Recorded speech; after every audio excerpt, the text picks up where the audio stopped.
have occurred, and 25 have proved fatal. That they know of. That they know of. There's a lot of just empty boots floating around, and they just assume they died from the shit in the water, but it could have been alligators. They don't know. We're really not 100% sure of that, but yeah. Yeah, so there you go. That's the thing, like they say, oh, Komodo dragons have only ever killed one person. You don't know. Most of them don't report it. Hey, yo, my buddy, the other fucking gator just fucking ate this dude. Just want to let you know. I'm gonna go back to my swamp.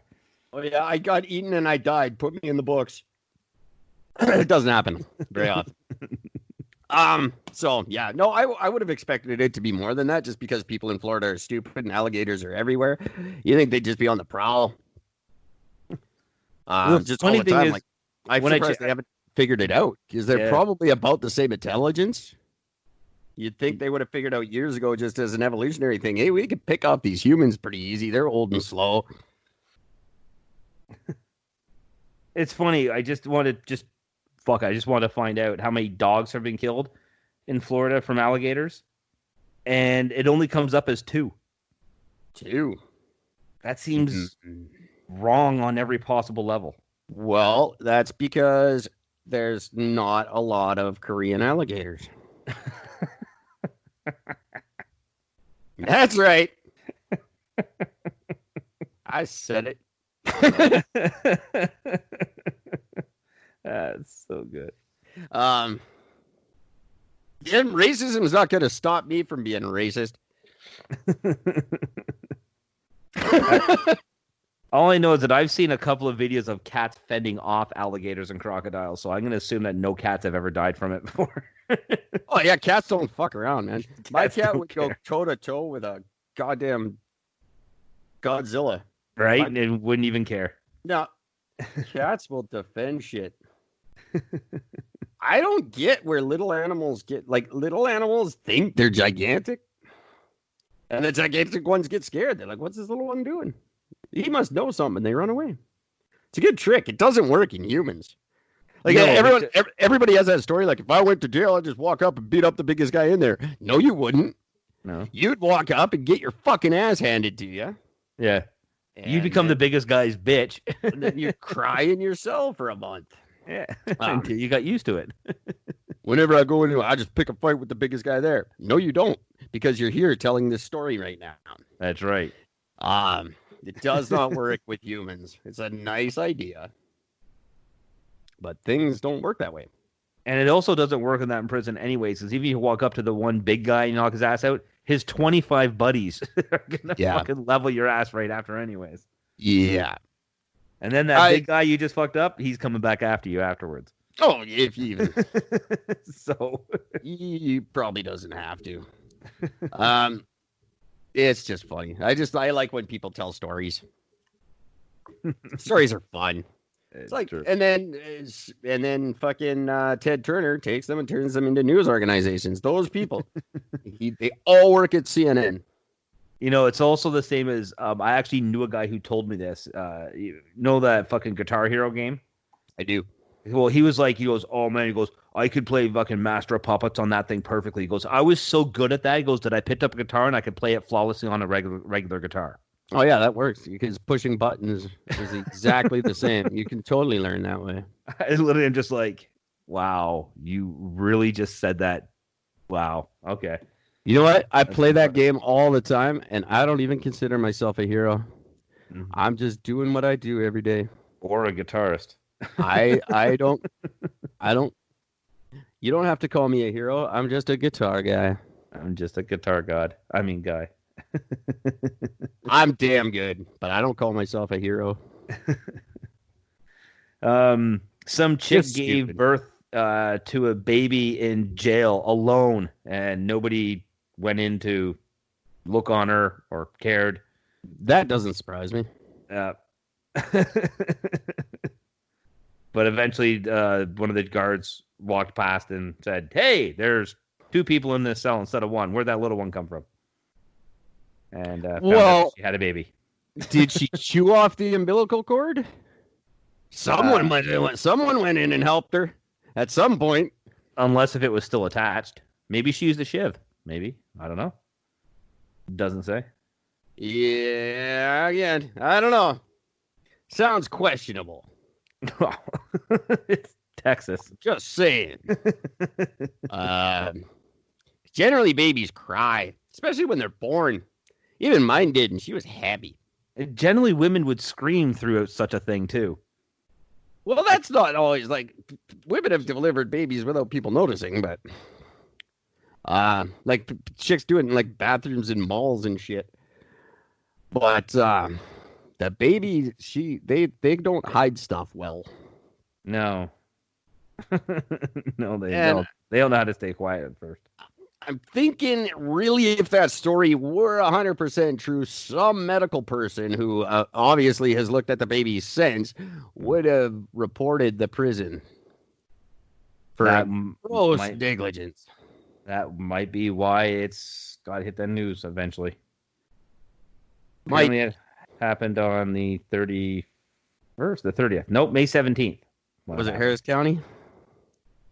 Tarrant County. Tarrant County, not Harris County. Not unfortunately, no. I was really hoping for that, but no. Well, then I don't care, and they stopped returning my calls, so I don't think they're really into talking to us. I think that their media guy, I didn't give him enough credit. I think he was on to me right from the beginning. He's like, "You're gonna make fun of me, aren't you?" No. I would never. Well, maybe. Or they just listened to the show and decided it wouldn't be in their best interest, which I'm sure is more than likely. And they're correct. But I wasn't going to make fun of them. I just wanted to talk about Ed Gonzalez and how dope he is. But that guy is amazing. Either they don't share my feelings toward him, or they thought I had some ulterior motive, which I didn't, Harris County. I genuinely think you guys are awesome, and I just wanted to talk about your awesomeness and your rapey prisons. With the amazing reviews. Which I didn't say aren't awesome. I just wanted to discuss your Yelp. I think every one of those reviews is awesome. Oh, they're so good. Ladies and gentlemen, stayed at this hotel. Fucking horrible room service. You can go back to an episode about, I think it's called What I Like About Texas. And it's all about Ed Gonzalez and his amazing police force in Harris County, who stopped a drive-by shooting on a rap video set. It was very interesting stuff. I'm not doing it justice tonight because I don't care. Did you hear about the chick who had she was driving down Harry S. Truman Parkway in Savannah, and she looked off the road for a split second to see what her sister was doing or something like that, and then she looked back and there's a fucking turtle launching at her that another car had run over and flipped, and it launched into her windshield. Yeah. It'd be a surprise. That's been on the internet for a while. There's all pictures of like Mario and Luigi driving around throwing them. That's what I'm just looking for. Where's fucking Mario and Luigi through that? That's what I want to know. There's actually a really well done one with Luigi sitting there looking all mad at her. That almost happened to me. But it was a rock and no one threw it at me. It just fell off a mountain and went through. Didn't go through the windshield. It hit the crossbar on the passenger side. My wife was driving at the time. It would have went 1 inch to the left. It would have went straight into my chest, and I would have probably died. Yep. So I was a little scared for a while. I think we were in Alberta, on the BC-Alberta border, kind of ish. We were just started driving to Manitoba. Then we're like, bam, maybe I don't want to go to Manitoba anymore. Maybe. That's scary shit. You got to watch out for that stuff. There's some dude dies every year because kids are throwing pumpkins off bridges and shit. Yeah, that's insane. Well, what do you do? Someone drives over a turtle. What do you fucking do? Yeah, they're pretty streamlined. I mean, they're going to sail through the air pretty quick. That I can't see a turtle being heavy enough to go through a windshield like that. But I guess if you're driving fast enough and they're flying fast enough, makes sense. Well, the good news was it just wedged itself in the windshield. So The bad news is now it's claiming refugee status, and she can't purchase the windshield until the court hearing. The fucking thing is just stuck in there for the next 8 months. And doesn't have a fucking clue what's going on either. That is the scaredest turtle in the world. Has no idea what just happened. First of all, it got run over. That sucks enough. Secondly, it's flying. Their instincts tell them they're not supposed to fly. Like, they know this isn't right. Why am I moving so quickly? And why am I off the ground so far? What the hell? And then they're just now they're just stuck. And he's like, okay, my arms are here. My legs are here. I'm moving them, but nothing's happening. What's up? They don't. It just look like what's going through his head. Hello, help! Shards of glass. It's just too good. They must just think we're weird as fuck too. If they were just stuck in that windshield, like, what are these freaks doing? Yeah, nothing would surprise me. Absolutely nothing. AJ, one of the I might have brought this up in the previous episode. I can't remember, but one of the Toronto parks had put circles all throughout the park for people who want to go visit the park. This is your social distancing circles. You didn't mention that. That's a great idea, though. I like that. See, okay, thank you. I thought it was an amazing idea too. And the first article I read about it, they're slamming it, calling again, they're calling people sheep, and saying like you're treating people like cattle. And you can't do this. I'm thinking, yeah, well, absolutely. You know why? Because you act like a bunch of stupid cattle when you get in the public. Exactly. So, sorry. Look at your fucking beaches. The first weekend you were allowed out. Look at what your beaches look like. Yeah, exactly. You are a bunch of fucking cattle. Deal with it. Yeah. And yeah, we're gonna people treat you like it's great. It's a great idea. No one would think of it. No. I think it's fantastic. Oh, look, my own little social distancing circle. Fucking bring a frisbee and make some friends. Hey, stay in your circle. That's a fun game. You're just handing it to the guy across from you. There's lots of positive ways you can be a dick about everything, or you can be like, hey, that now I'll remember to not get fucking COVID. Right. And thanks province for doing that for me. Like, whatever. Like, you're treating us like sheep. Yeah, well, you're fucking not as smart as them, so shut up. I said on an episode months ago, why do we keep saying that about sheep? It's not fair. Sheep aren't that dumb. Yeah, it's true. You defended sheep. They're not that stupid. I'm tired of people going, oh, you treat me like sheep. No, I like sheep.